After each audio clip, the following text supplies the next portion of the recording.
Hi and welcome back. Today I'm very excited to share with you my simple sourdough bread recipe.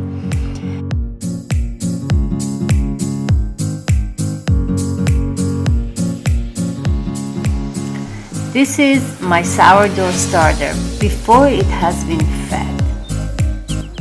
To feed your starter, you need 1 cup of all-purpose flour and 1 cup of water.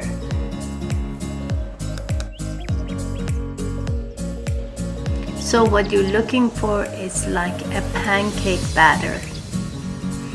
Make sure you do it in a glass jar so when it has fermented you can see all the bubbles.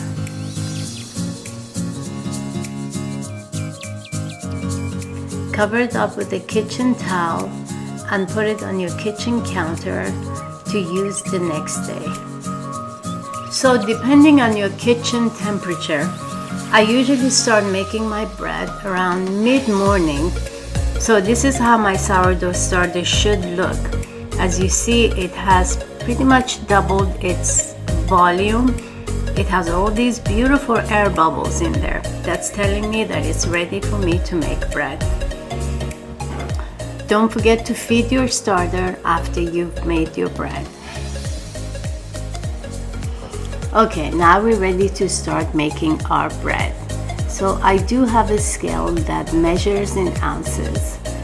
Grab a big bowl and I use room temperature water, about 700 grams of it, and about 200 grams of your sourdough starter.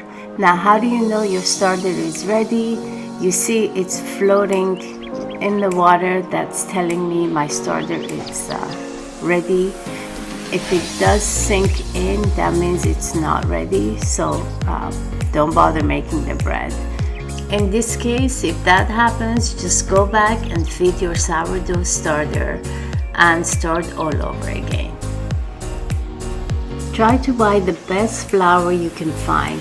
It will be a bit more expensive, but it will make a difference in the way your finished bread will taste.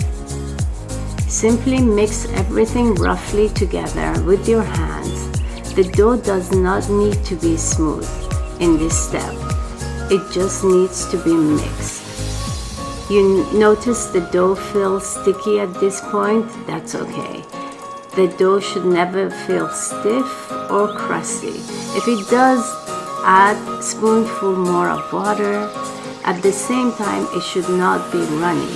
If it does, add a spoonful more flour. So fill your dough as you're making it. During this first resting time, you're giving the gluten a chance to develop.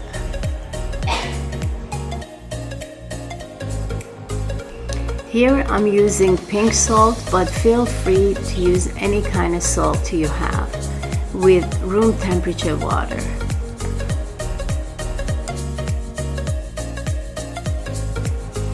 Now that our dough has rested, we're ready to add our salt and water.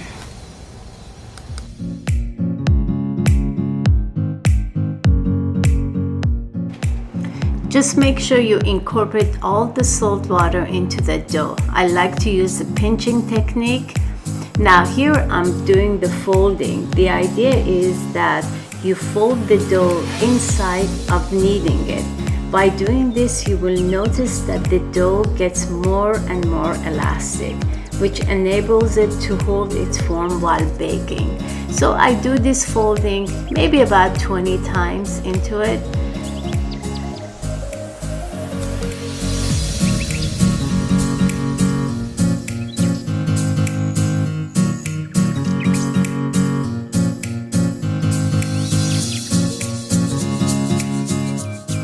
This is an important step. This is where we're developing flavor for our bread.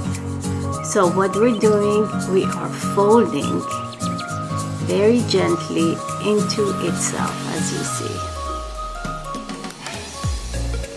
Keep repeating this folding for 3 times, total of an hour and a half. So we rest for 30 minutes, we fold, rest for 30 minutes and fold and do the final folding and rest.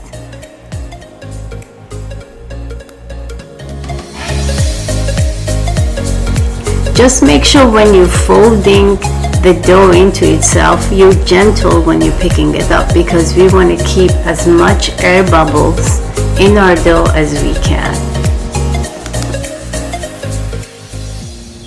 To avoid the dough sticking to your hand, I usually make my hand a little wet before folding.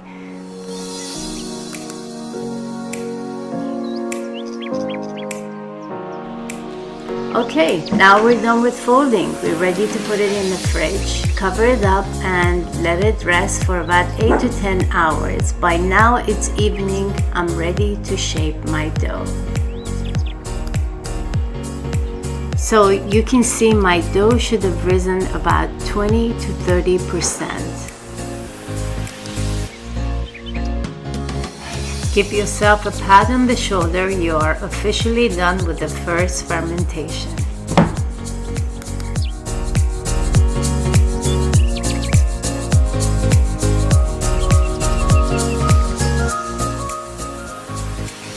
Carefully peel off the dough from the bowl. We don't want to pull our dough over here because we have worked so hard to create all these beautiful bubbles in our dough. Separate it into 2 loaves. These will be our loaves. Now we're going to rest our dough for about 20 minutes before we start shaping it. Do you see how I am scraping under the dough and using my fingers?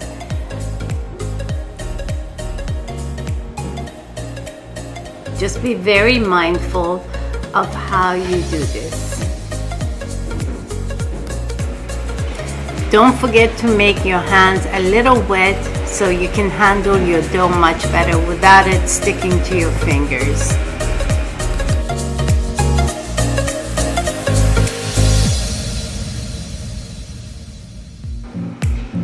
While my dough is resting, I'm going to prepare my proving basket. Now, if you don't have a proving basket, it's okay.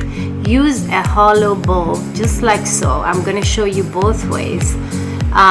Cover it with a kitchen towel and make sure you flour your kitchen towel really well, because you don't want your dough to be sticking on the kitchen towel when you're pulling it out. You see.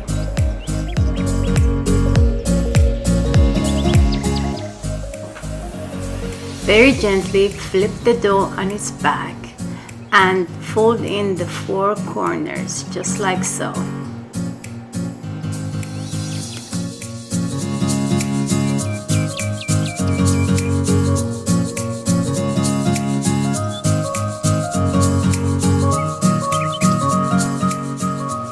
Gently with this scraper, scrape right underneath your dough, and with your fingers help to pick up the dough and turn it.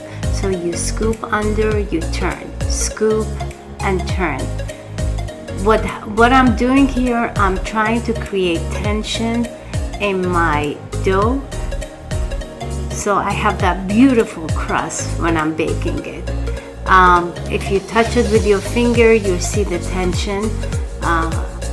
You pick it up. Don't be scared. If you drop it, just create the tension again, and then flip it into your basket on the floured surface. Flour the top and the sides, making sure none of the dough will stick to the cloth when you're trying to do the final stage.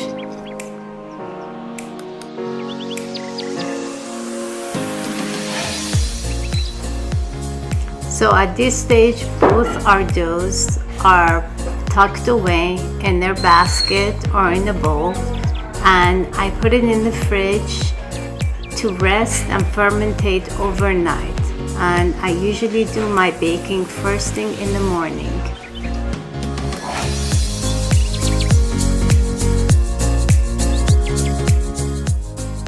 Okay, it's morning time and I'm ready to bake my bread. Preheat the oven at 500, and then on a piece of parchment paper, bring your dough out of the fridge, unwrap it, and then flip it onto the parchment paper. If you press into the dough, you should see it's holding in. You know that your dough is ready. Very gently flip it over.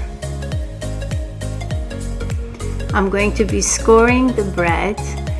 You can give it whatever design you want. If you don't have one of these fancy tools, it's completely okay. Just use a very sharp knife that you have and cut it like so. So here you're giving room for the bread to expand when it's baking.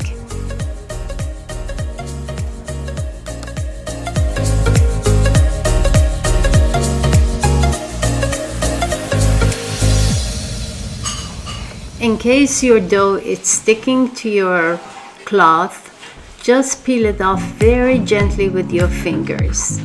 Flour the top, and that helps you score your bread much easier. Here you can get creative with scoring.